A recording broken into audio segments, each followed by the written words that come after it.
오늘 2026년 첫 번째 화요 렘넌트 워십에서 우리가 이렇게 만났으니까 매주 이 시간에 만나서 함께 찬양하고 말씀 듣고 기도하는 일에 기쁨을 누리는 모든 우리 청년 여러분들이 되기를 소망합니다. 오늘 함께 나눌 하나님의 말씀은요, 사도행전 17장 21절, 딱 한 절 말씀이니까요, 우리 한 목소리로 함께 읽어보도록 하겠습니다. 준비 시작. 모든 아덴 사람과 거기서 나그네 된 외국인들이 가장 새로운 것을 말하고 듣는 것 이외에는 달리 시간을 쓰지 않음이더라. 아멘. 제가 엘리베이터를 타고 이렇게 내려오는데 어떤 분이 저한테 오늘 설교 제목을 이렇게 봤나 봐요. 그래서 설교 시작하기 전에 윙의 도파민을 한번 해달라고. 그래서 두두두두두두두. 제가 속으로 무슨 생각했냐면, 이거 알아들어서 다행이다. 그래서 제가 그래도 알아들었어요 했더니 그분이 그러게요 라고 하는 거예요. 그러게요? 못 알아들을 것 같다는 약간 염려가 있었나 봐요. 근데 그 이야기를 좀 나누면서 엘리베이터 타고 내려와가지고 생각을 해보니까 그걸 노래라고 할까요? 그 음악, 그 비트박스로 하는 그 영상이 생각이 나면서 굉장한 자극이었다. 여러분들이 다 처음 봤을 때 어떻게 사람 입에서 그런 여러 가지 소리가 동시에 나는가 하고 되게 충격을 받았잖아요. 뭐 비트박스 하는 사람들은 되게 많이 있는데 그 윙이랑 그 소속된 팀원들이 같이 하는 그런 영상들을 보면 기상천외한 소리들을 막 서로 만들어내면서 엄청난 음악을 만들어낸단 말이에요. 처음에 그런 거 봤을 때 굉장한 자극이 있었어요. 그래서 그 사람이 그 노래, 그 음악의 제목을 도파민이라고 했구나 라는 생각이 들었습니다. 그래서 우리는 도파민 시대를 살아가고 있어요. 그래서 제가 오늘 설교 제목을 좀 그렇게 만들었는데요. 또 뭐 비근한 예로 여러분들 이런 경험 다들 있으시죠? 자기 전에 핸드폰 누워가지고 핸드폰 보면서 좀만 보다 자야지 하고선 뭐 유튜브나 인스타그램 쇼츠나 릴스 이렇게 보다 보니까 시계 보니까 1시간 지났어. 이런 경험 다 있으시죠? 끄덕끄덕 하는 사람들 여기저기 보이는데 2시간 지났어. 이런 사람도 있단 말이에요. 뭐 새벽에 늦게 잠들었는데 막 계속 보다 보니까 해가 뜨는 경우도 방학인 DM 친구들 같은 경우에는 경험이 있을 거라고 생각이 됩니다. 요즘 TV에 얼마 전에 나 혼자 산다? 거기에도 어떤 여자 연예인이 나와가지고 그 쇼츠가 끝이 있다는 거를 그 방송을 통해서 많은 사람들에게 가르쳐 줬잖아요. 보다 보니까 끝이 없어. 그냥 딱 끝난 거야. 더 이상 새로운 영상이 없을 정도로 많은 사람들이 그런 숏폼 콘텐츠라고 하는 것에 빠져서 많은 영상들을 보면서 살아가고 있습니다.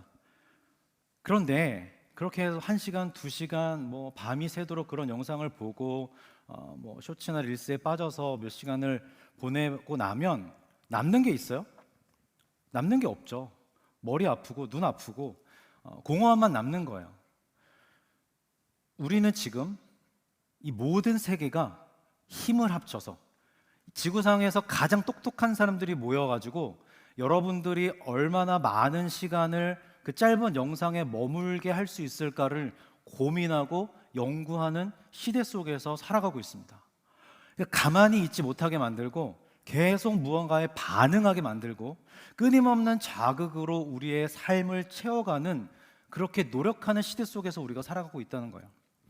그래서 많은 사람들이, 저도 마찬가지고, 오늘날 우리의 사회를 도파민 시대 혹은 도파민 중독 사회라고 이야기하는 것 아니겠습니까?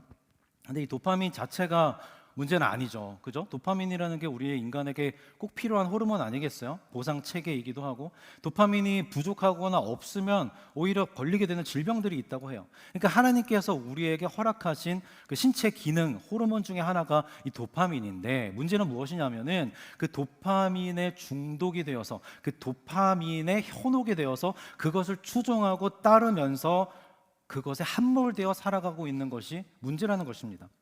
끊임없는 자극에 우리를 휘몰아치고 있는 사회이지만, 근데 생각해 보면요, 어떤 사람은 그런 쇼츠나 릴스나 수많은 그 자극들에 함몰되어서 그렇게 정신을 못 차리고 살아가지만, 또 어떤 사람들은 그런 유혹이나 자극에도 자신의 일들을 꾸준히 해나가면서 그러한 자극을 이겨내면서 살아가고 있더란 말이죠. 그런데 제가 성경을 이렇게 보다가 성경도 이렇게 보여요. 성경을 보다가 되게 비슷한, 우리가 오늘날 살아가고 있는 시대랑 굉장히 흡사한 모습을 성경에서 발견을 했어요. 사도행전에 이런 이야기가 나오더라고요. 사도행전 17장에도 이런 비슷한 유사한 환경 속에서 살아가지만 전혀 다른 반응을 보였던 두 부류의 사람, 두 부류의 사람이 등장하는데요.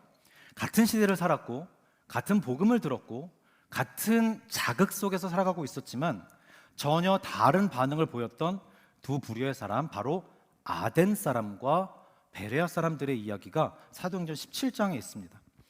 이 모습은 단순히 옛날에 있었던 이야기가 아니라 오늘날 21세기를 살아가는 우리의 모습과 약간 평행우주처럼 비슷한 모습들을 되게 많이 보이고 있어요. 도파민 시대를 살아가는 그리스도인으로서 우리는 그러면 어떠한 삶의 모습을 지향하면서 살아야 하는지 말씀을 통해서 한번 살펴보도록 하겠는데요. 아까 읽었던 사도행전 17장 21절 말씀을 다시 한번 읽어보겠습니다. 준비, 시작. 아덴 사람과 거기서 나그네 된 외국인들이 가장 새로운 것을 말하고 듣는 것 이외에는 달리 시간을 쓰지 않음이더라. 자, 성경에 애굽이라고 나오는데 애굽은 어디예요? 네? 애굽이지. 애굽이 이집트잖아요, 그렇죠? 그러면 조금 어려우나 바사는 어딜까요? 페르시아, 그죠? 바사는 페르시아예요. 그러니까 성경이 번역되면서 실제 우리가 쓰는 지명이랑 이름도 좀 다르게 알고 있는 것이 많은데, 그럼 오늘 성경 본문에 있는 이 아덴은 어딜까요? 아덴은 어딜까요? 아테네. 오, 정답이요. 박수. 아덴은 아테네예요. 그러니까 그리스 아테네.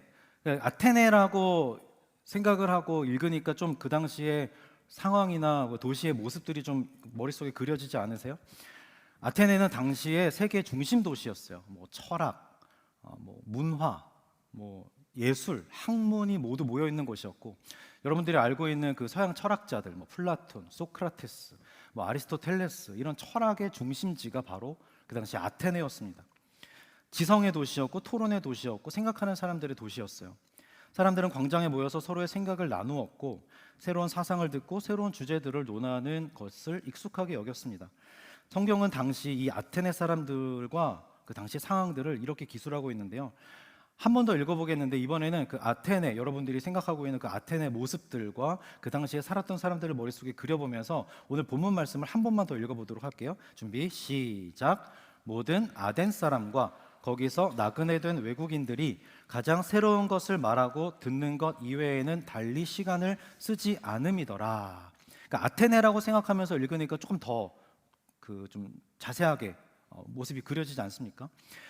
모든 아덴 사람과 거기서 나그네 된 외국인들, 그러니까 아테네 시민들과 무역을, 해상 도시잖아요, 해상 도시. 무역을 위해서 이 도시를 드나들었던 수많은 사람들이, 나그네 된 외국인들이 이 아테네 시민들뿐만 아니라 그 도시 전반적인 분위기와 상황이 어땠냐면 가장 새로운 것을 말하고 들었다라고 성경은 기록하고 있는 거예요.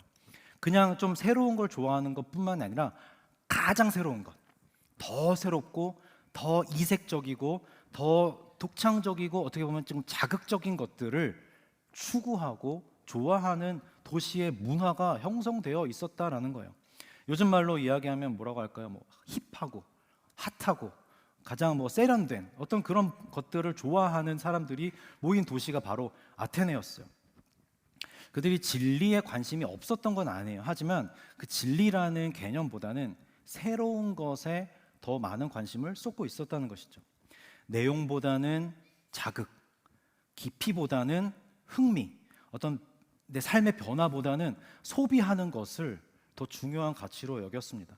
그러니까 어떤 누군가의 가르침이나 말씀을 듣는 것의 목적이 내가 그 가르침을 통하여서 내 삶을 어떻게 변화시키고 내 삶을 개선하려는 데 목적이 있는 것이 아니라 그냥 새로운 이야기를 접하고 새로운 것에 흥미진진해하는 것, 그것이 그들의 목적이었고 그들의 삶의 분위기였던 것이에요. 그러니까 듣기는 많이 들었어도, 많은 이야기를 하고 나누었어도 그들의 삶의 변화가 없었던 것입니다. 성경은 한 가지를 더 지적하는데요, 함께 읽은 본문에서는 이렇게 기록되어 있어요. 달리 시간을 쓰지 않음이더라. 이 말은 굉장히 날카로운 평가예요. 당시 아테네 사람들의 시간은 새로운 것을 말하고 듣는 것에 사로잡혀 있었다는 이야기입니다. 무엇에 시간을 쓰는지가 여러분들이 무엇에 가치를 두고 있는지를 보여주지 않아요? 직장 다니시는 분들, 여러분들에게 유급 휴가를 제가 하루씩 드리도록 하고 싶은데 하루씩의 휴가가 딱 주어졌다고 생각을 해보세요. 뭐 아무것도 하지 않아도 그냥 하고 싶은 거 마음대로 할 수 있는 그 시간, 뭐 하시겠어요? 지금 떠오르는 그것들, 그게 내가 가장 가치 있게 생각하고 가장 중요하게 생각하는 것일 확률이 높다는 것이죠. 그죠? 뭐 쉬는 날 여자친구 남자친구와 데이트를 하거나, 뭐 저 같은 경우에는 자주 만나지 못하는 저희 아들이랑 놀아주거나, 뭐 운동을 하거나, 뭐 여러 가지 지금 떠오르는 것들. 그러니까 내가 시간을 어디에 쓰느냐는 내가 그것에 얼마나 가치를 두고 있는지를 보여주는 증거일 수 있는데요. 이 아테네 사람들은 새로운 자극을 소비하는데 많은 시간을 사용하고 있었다는 거예요. 극단적으로 그거 외에는 달리 시간을 쓰지 않았대요. 그들의 삶의 대부분의 시간을 새로운 것을 듣고 말하고 관심을 갖는데 그들의 일상과 그들의 모든 시간들을 사용하고 있었다는 것입니다. 이 모습은 우리에게도 사실 그렇게 낯설지가 않아요. 끊임없이 핸드폰, 휴대폰, 뭐 전자기기, 미디어를 들여다보고 서치하고 스크롤하는 삶, 멈추지 못하고 계속 반응하는 우리들의 모습. 뭐 인스타그램이나 유튜브를 통해서 말씀을 듣는다고 하더라도 그 말씀을 어떤 컨텐츠의 하나로 여기는 성향들, 설교를 듣고 설교 뭐 짤이나 어떤 그 짧은 쇼츠를 보면서 말씀 좋았다, 이건 좀 별론데 하고 판단하는 그런 모습들. 정작 우리가 살아가고 있는 삶의 방향은 전혀 변하는 거 없이 그대로인 채 끊임없는 자극들에만 현혹되어서 우리의 시간을 보내고 있는 모습이 아닌지 한번 생각해 보아야 할 것입니다. 다시 아테네 사람들의 이야기로 돌아가 보면요, 아테네 사람들은 늘 자극에 민감하게 반응을 했어요. 그러나 한 번도 자신의 삶을 들여다보거나 멈추어서 깊이 생각하진 않았다는 거예요. 자극에는 민감했지만 말씀 앞에서는 멈추지 않았고, 그러니까 그들의 삶은 끊임없이 그냥 흘러가게만 했던 거예요. 변화 없이. 자, 이제 대조되는 두 번째 부류, 제가 아덴 사람들과 어떤 사람들을 비교한다고 이야기를 드렸죠? 베레아라고 하는 지역의 사람들입니다. 사도행전 17장에 우리가 함께 읽은 본문은 21절인데요. 조금 올라가서 사도행전 17장 11절의 말씀을 한번 살펴보도록 하겠습니다. 한번 읽어볼까요? 시작. 베레아에 있는 사람들은 데살로니가에 있는 사람들보다 더 너그러워서 간절한 마음으로 말씀을 받고 이것이 그러한가 하여 날마다 성경을 상고함으로. 성경을 읽을 때 한 장을, 사실 그 권을 한 권, 뭐 마태복음, 뭐 마가복음, 사도행전을 1장부터 끝까지 쫙 한 번에 읽는 게 되게 좋아요. 그래야지 그 권에서, 그 책에서 이야기하고 있는 중심 메시지를 파악을 할 수가 있거든요. 하지만 시간이 상당히 오래 걸리기 때문에 우리가 뭐 짧게 나눠서 큐티를 하지만 최소한 그 큐티를 할 때도 그 큐티를 매일 하면 좋은 이유가 무엇이냐면 어제 본문과 오늘 본문을 연결해서 생각할 수 있다는 거예요. 성경은 대부분 한 장, 이 장도 사실 나중에 구분한 거지만 이 장 안에서 많은 이야기들이 오고 갑니다. 대조를 하기도 하고 비교를 하기도 하고, 오늘도 사도행전 17장에 이 두 부류의 사람들을 대조하면서 우리가 어떤 모습을 좀 더 따라야 하는지를 보여주고 있는 거예요. 그러니까 21절의 아덴의 모습과 11절의 베레아의 모습을 비교하면서 봐야 한다는 것이죠. 성경은 베레아 사람들을 이렇게 평가합니다. 더 너그럽다.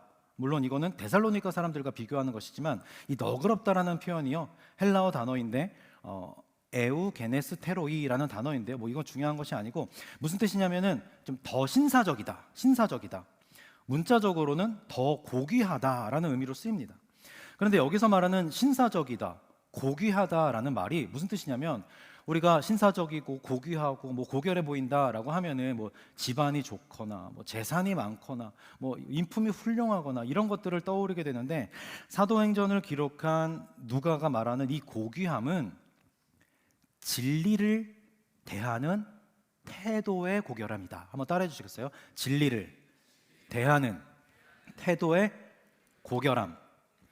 진리 앞에서 가볍지 않고 이 말씀 앞에서 무례하게 행하지 않고 성급하게 치우치지 않는 그 품위를 이야기하는 단어가 바로 너그럽다, 뭐 신사적이다, 고귀하다라는 표현이었던 거예요. 베레아 사람들은 첫 번째로 간절한 마음으로 말씀을 받았어요.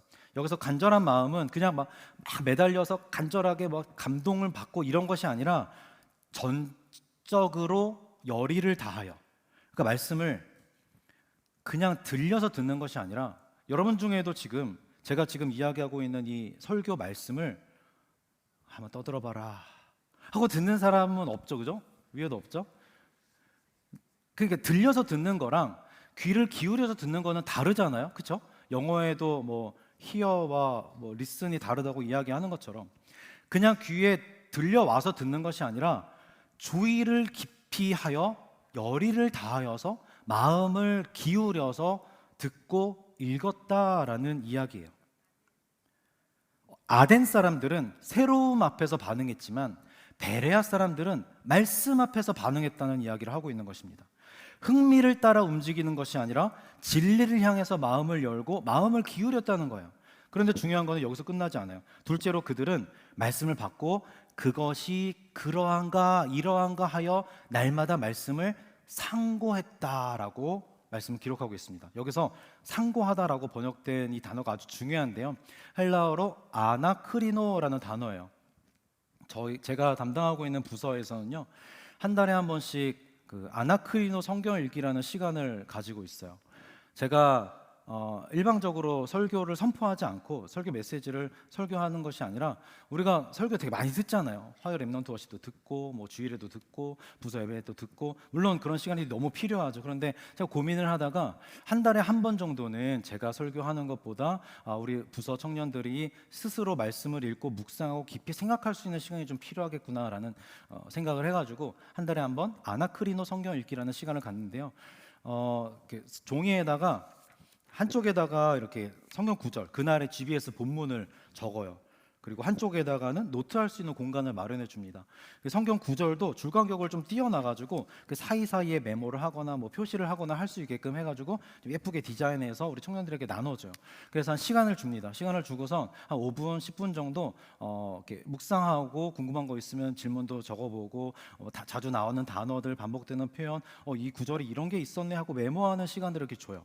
근데 이렇게 제가 앞에 서가지고 하는 걸 이렇게 보면요, 한 5분, 6분 지나면 집중력이 흐트러지는, 약간 눈을 뜨고 있지만 어디를 바라보는지 못하는 분위기들이 여기저기서 보여요. 근데 제가 그때 딱 멘트를 칩니다. 여러분 거의 다 본 거 같죠? 근데 지금부터 제가 5분 더 드릴 테니까 한 번 더 본문을 처음부터 반복해서 읽어보세요.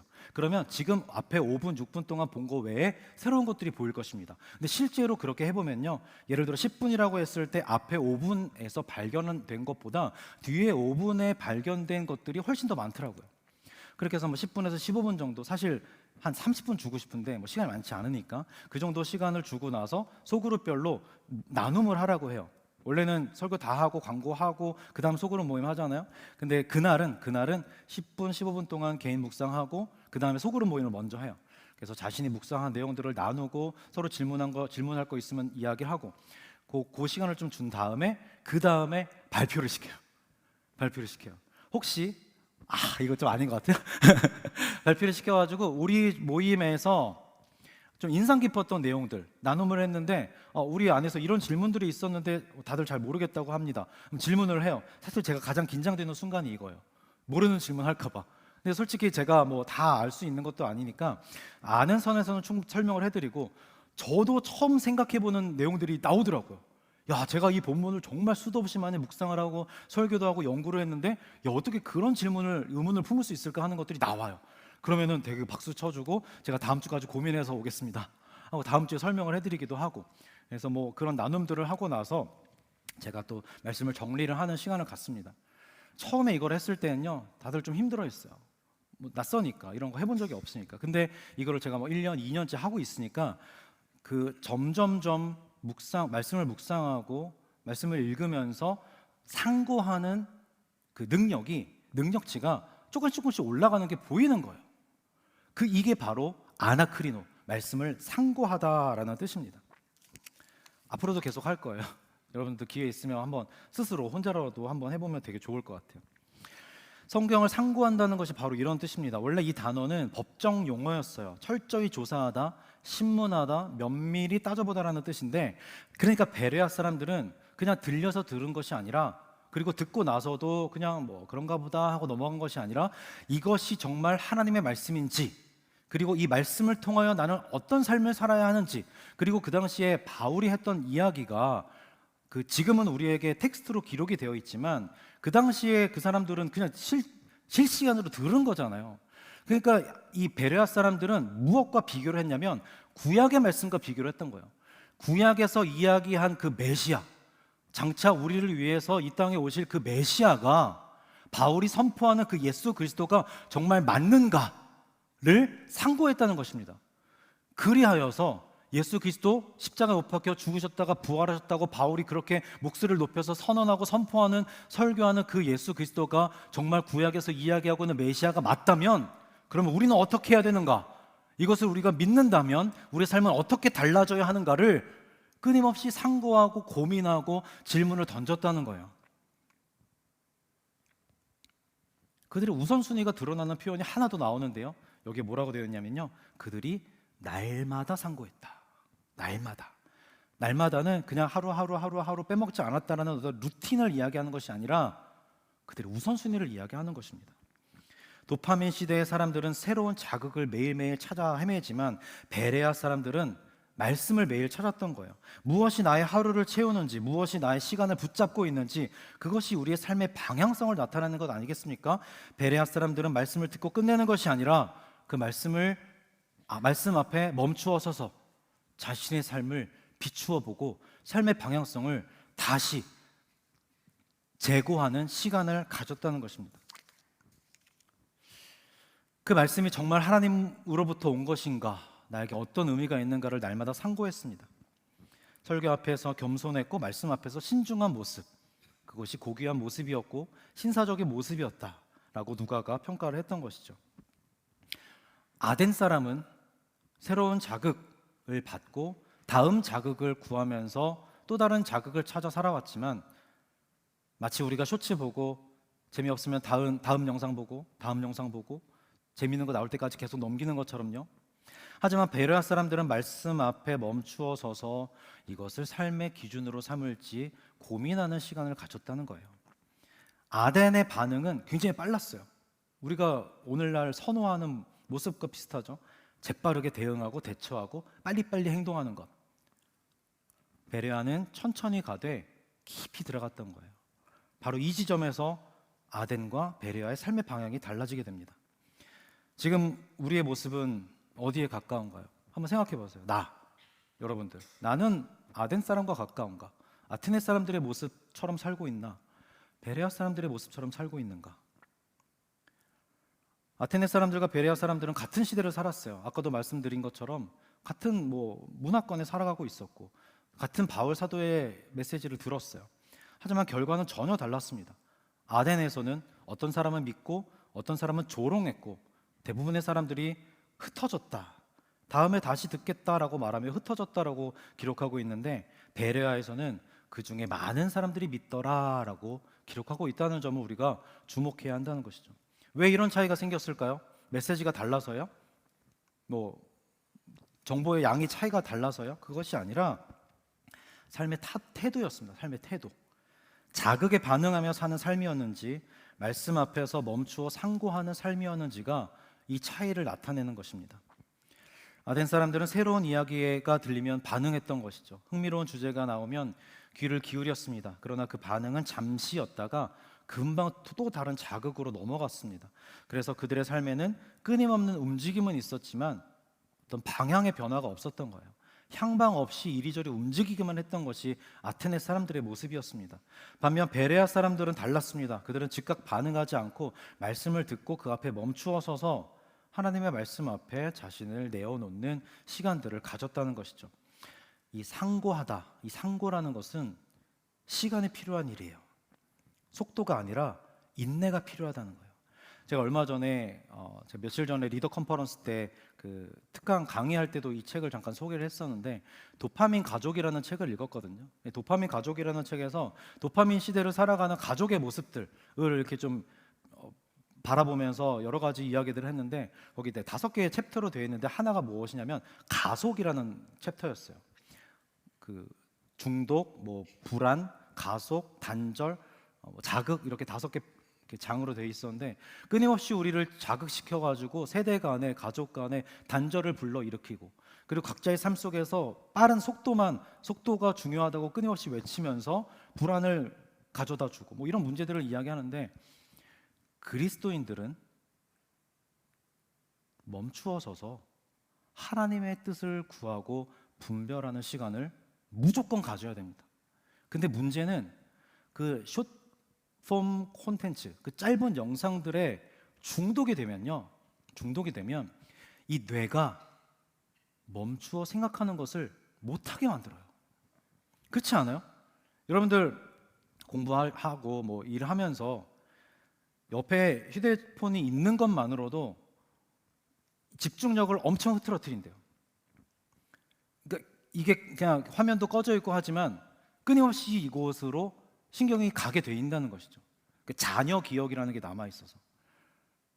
그 PC용 카톡 여러분들 많이 쓰시는데, 저는 1 남아 있는 걸 못 견디거든요. 미치겠어요. 숫자 써 있는 거. 그래서 되게 죄송하지만 일십을 되게 많이 해요. 당장 답을 하지 못하지만 그래도 보긴 해요. 근데 문제는 뭐냐면 일단 보고 좀 이따 답해야지 라는 생각을 하잖아요. 근데 그게 계속 뇌에 남아있는 거예요. 집중을 못해요. 멀티태스킹 많이 하면 되게 안 좋대요. 사람이 동시에 여러 개를 할 수 있는 것 같지만 그렇지 않다고 합니다. 근데 우리는 끊임없이 반복하는 자극에 빠르게 반응하고 동시에 여러 가지 일들을 하는 것을 능력이라고 생각하고 있지 않습니까? 하지만 그리스도인들은 그러한 유혹을 이겨내고 벗어나고 그 위험성을 직면할 수 있어야 돼요. 왜냐하면 하나님께서는 이 성경이라는 텍스트를 통해서 자신을 계시해 주시고 보여주셨기 때문에 수많은 좋은 목사님들이 열심히 성경 공부해서 설교 준비해서 여러분들에게 전해주는 그 말씀 잘 받아먹고 그 말씀대로 살기로 결단하는 시간도 너무 중요하지만, 여러분들이 하나님 말씀을 직접 읽고 하나님께서 이 말씀을 통해서 나에게 무슨 말씀을 하시는지를 듣고 분별하고 기도하는 시간이 있어야 되는데, 책을 못 읽고 가만히 앉아서 생각할 수가 없으니까 하나님을 알아가는 것을 어려워한다는 거예요. 하나님을 알아가는 기쁨을 놓치고 있는 거예요. 이게 여러분들의 문제가 아니라 도파민 사회가 우리를 그렇게 만들어가고 있는 것이고, 우리의 뇌를 전두엽, 뇌 시냅스 이런 것들을 하나님의 말씀 앞에 집중하지 못하게끔 만들어 놓고 있기 때문에 우리는 이 사회를 경계하고 그 자극의 유혹으로부터 벗어나는 결단을 해야 한다는 것입니다. 그냥 단지 스마트폰 위험에 중독되면 안 돼, 이 정도가 아니라, 제가 아들이 초등학교 이제 3학년 되는데요, 아직 핸드폰이 없어요. 근데 벌써 동네 애들 보면 스마트폰 많이 갖고 있거든요. 공원에 가면 저 어렸을 때만 해도 뭐 그런 거 없으니까 그냥 다 대화하고 지루함을 견디면서 놀았단 말이죠. 지루함을 견디는 게 필요해요. 하지만 요즘 아이들, 여러분들도 마찬가지인데, 지루한 시간 있어요? 조금만 심심하면 바로 웹툰, 유튜브 볼 거 너무 많잖아요. 끊임없이 재밌는 게 쏟아져 나오니까 지루할 틈이 없어요. 지루하게 그 시간을 견디면서 하나님 말씀 읽고 해석하는 거 어렵잖아요. 그 시간을 가져야 하나님이 어떤 분이신지를 알아가고, 그리고 그 하나님을 따르면서 살아가는 것이 무엇인지를 내 삶을 비추어 보고 멈춰서 생각할 수 있고, 그래야 결단이 되고 삶이 변화된다는 거 아니겠습니까? 아덴 사람들은 그걸 안 한 거예요. 그냥 끊임없이 새로운 것 그것에 중독돼서 살아갔던 것이죠. 우리가 살아가고 있는 이 시대는 도파민으로 절여진 중독의 시대입니다. 진짜 무서운 거예요. 그냥 일반 사람들도, 저는 이 세상의 계속 이렇게 가면 인류 재앙이라고 봐요. 지금 그렇게 스마트폰, 유튜브, 이탈리안 브레인 롯 이런 거 아세요? 알아요? 트랄렐로 트랄랄라 이런 거? 이거에 막 미쳐가지고 그것만 보면서 자라나는 아이들이 20대가 되고 30대가 되고 이 우리나라 대한민국의 주역이 됐을 때 이 나라가 어떻게 될지 저는 너무 걱정돼요. 근데 그것과 동시에 그리스도인들이 하나님의 말씀 한 장을 처음부터 끝까지 멈추어서 읽지 못하고 그 앞에서 상고하지 못하는 뇌가 되어버렸고 그런 습관대로 살아갈 때 이 한국 기독교, 교회, 우리 공동체는 어떤 모습으로 나아가게 될까? 너무 무섭다는 거예요. 제가 맨날 기회 있을 때마다 책 읽어라, 책 소개하고 뭐 인스타그램 열심히 하고 막 소개하잖아요. 이게 제 뭐 영리를 위해서 하는 게 아니라 정말로 걱정돼서 제 삶을 여기다 내어드리기로 결단하면서 하는 거예요. 기독교는 책의 종교고 성경 말씀을 통해서 우리는 하나님을 알 수 있기 때문이죠. 도파민 시대일수록 이 베레아 사람들의 삶이 더욱 분명하게 드러나는 것입니다. 세상이 자극으로 가득 찰수록 성경을 상고하는 기쁨을 아는 사람들은 더 자유롭고 더 깊고 더 흔들리지 않을 것입니다. 사랑하는 청년 여러분, 세상이 주는 자극보다 말씀을 상고하는 기쁨을 누리시기를 소망합니다. 오늘 설교 제목은 도파민 시대를 살아가는 그리스도인에게였어요. 도파민 시대를 살아가는 누구에게요? 그리스도인에게. 제가 일부러 도파민 시대를 살아가는 당신에게 할까? 우리에게 할까? 나에게 할까? 고민하다가 그리스도인에게라고 제목을 정했어요. 왜냐하면 이 질문은 이 세상 모든 사람들에게 물론 질문을 던져야겠지만 1차적으로 가장 중요한 것은 그리스도인들에게 던지는 질문이기 때문입니다. 여러분들, 그리스도인, 크리스찬 무슨 뜻이에요? 예수 그리스도를 뭐 하는 사람? 따르는 사람들. 예수님을 따르는 사람이 그리스도인이라는 뜻이에요. 그냥 교회에 다니고 예배를 드리는 것이 아니라 예수님을 따르는 사람, 예수님의 제자가 되는 사람, 예수님의 가르침대로 사는 사람, 그걸 그리스도인이라고 합니다. 무엇을 좋아하느냐 선호의 문제가 아니라 누구를 따라가느냐의 문제인 것이죠. 아테네 사람들, 세상의 수많은 사람들은 새로운 자극을 쫓아 그것을 따라 살아가고 있습니다. 흥미가 이끄는 대로 움직였고 도파민이 그들의 목표이자 방향이자 삶의 의미가 되어버렸어요. 베레아 사람은 달랐습니다. 우리도 달라야 돼요. 그들이라고, 베레아 사람들이라고 새로운 게 흥미가 없었겠어요? 새로운 이야기들 얼마나 흥미진진했겠어요?